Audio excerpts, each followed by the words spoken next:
تلاوت کلام ربانی سے محفل مقاصدہ کا آغاز ہو چکا ہے۔ قرآن مجید رسول اسلام کا زندہ جاوید معجزہ ہے، اسے زبان و مکان کی حد محدود نہیں کر سکتی۔ یہ ہر زمانے کے لیے مشکل کشا ہے، ہر درد کے لیے دوا ہے۔ گلے میں ڈال لو تو جان میں جان آ جائے، گھر میں رکھو تو حفاظت مکان ہو جائے، لب پر آئے تو قاضی قرآن ہو جائے، مردے پر پڑھو تو زندہ ہو جائے، زندہ تلاوت کرے تو پابندہ ہو جائے، اور اگر عمل کرے تو پائندہ ہو جائے۔ جو عالم انسانیت کو شفا دے اسے قرآن کہتے ہیں، جو عالم انسانیت کو بلند و بالا کرے اسے قرآن کہتے ہیں، جو عالم انسانیت کو معراج کی منزلوں میں گامزن کر دے اسے قرآن کہتے ہیں، جو عالم انسانیت کو سرفراز کر دے اسے قرآن کہتے ہیں، اور جو قرآن کو بھی مزید سرفراز کر دے اسے حسین کہتے ہیں،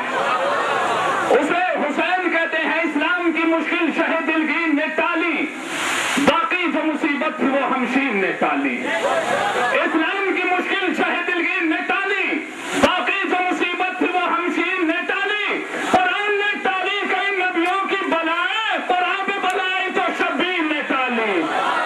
قرآن نے ٹالی کئی نبیوں کی بلائیں، قرآن پہ بلائی تو شبیر نے ٹالی۔ یقیناً جشن مولا کائنات علی علیہ السلام کا انعقاد کیا گیا ہے۔ ظاہر سی بات ہے علم بھی وابستہ ہے تو وہ مولا کائنات سے، اس لیے کہ اگر کوئی آج علم حاصل کر رہا ہے یا علم کے ذریعے حکومت کر رہا ہے تو اس پر مولا کائنات کا احسان ہے۔ صلوات ارشاد فرمائے محمد و آل محمد۔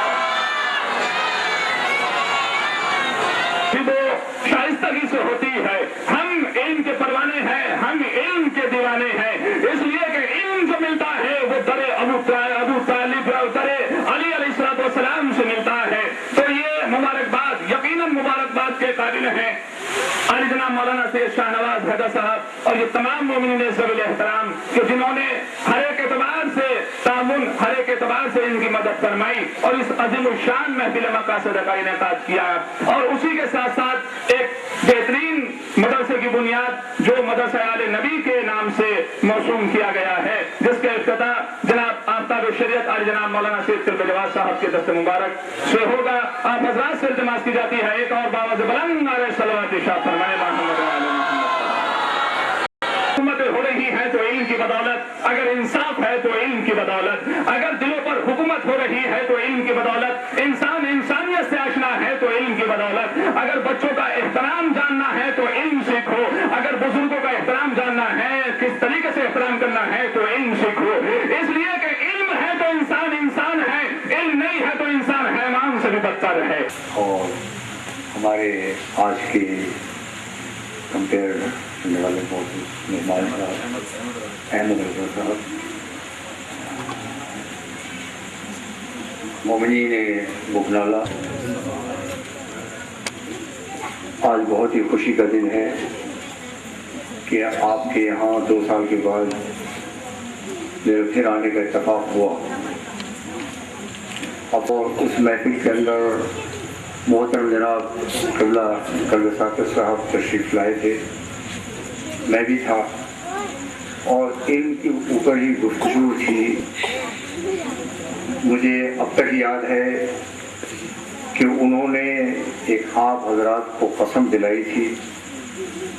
اور وہ قسم ایسی تھی کہ جو اہل بیت سے محبت کرنے والے ہیں،